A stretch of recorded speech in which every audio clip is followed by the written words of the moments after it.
Bienvenue dans ce nouveau podcast où je vous propose de découvrir comment le nerf vague, ce composant essentiel de notre système nerveux, peut influencer notre bien-être général et comment l'utiliser pour mieux réguler notre stress.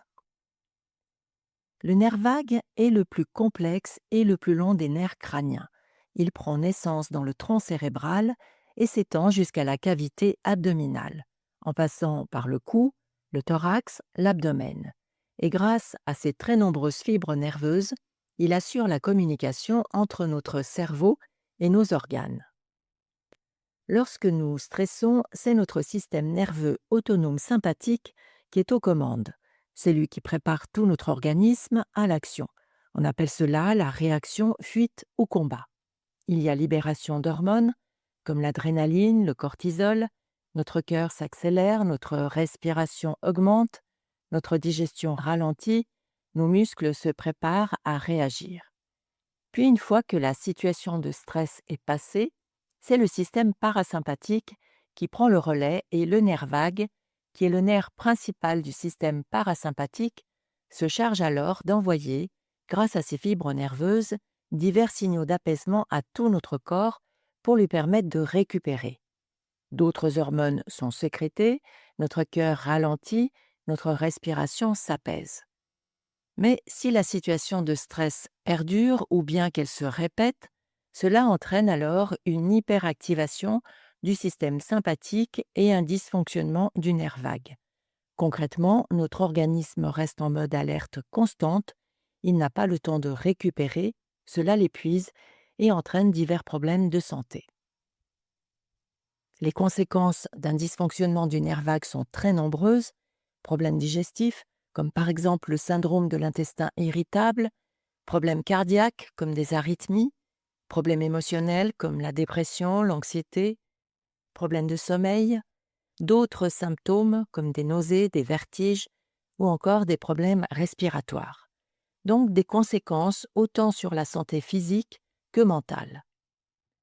Vous l'aurez compris, en activant le nerf vague, nous encourageons une réponse de relaxation dans tout notre corps, ce qui contrebalance les effets délétères du stress sur notre santé. Il existe plusieurs méthodes pour stimuler le nerf vague, comme la respiration lente et profonde, en particulier en prolongeant l'expiration. Il y a la cohérence cardiaque, qui est une excellente pratique respiratoire qui consiste à inspirer 5 secondes, puis expirer 5 secondes pendant 5 minutes à raison de 3 fois par jour. Il y a les douches froides, car le froid stimule la branche vagale via le nerf trijumeau du visage, ce qui déclenche une réponse de relaxation. Chanter, fredonner, toutes ces activités qui font vibrer les cordes vocales et qui activent les muscles du pharynx, qui sont des zones directement énervées par le nerf vague.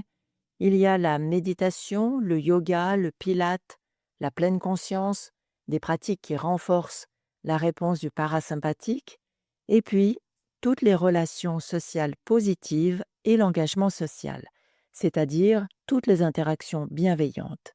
Car si le nerf vague joue un rôle crucial dans la réponse de notre corps au stress, des recherches menées par des neuroscientifiques, comme Stephen Borges, ont démontré qu'il était également un pilier de la régulation émotionnelle et qu'il favorisait l'empathie et le sentiment de sécurité intérieure. En résumé, le nerf vague est un médiateur essentiel entre notre corps et notre esprit. En apprenant à le stimuler et à en prendre soin, nous retrouverons plus facilement notre calme intérieur pour mieux faire face aux nombreux défis de la vie quotidienne.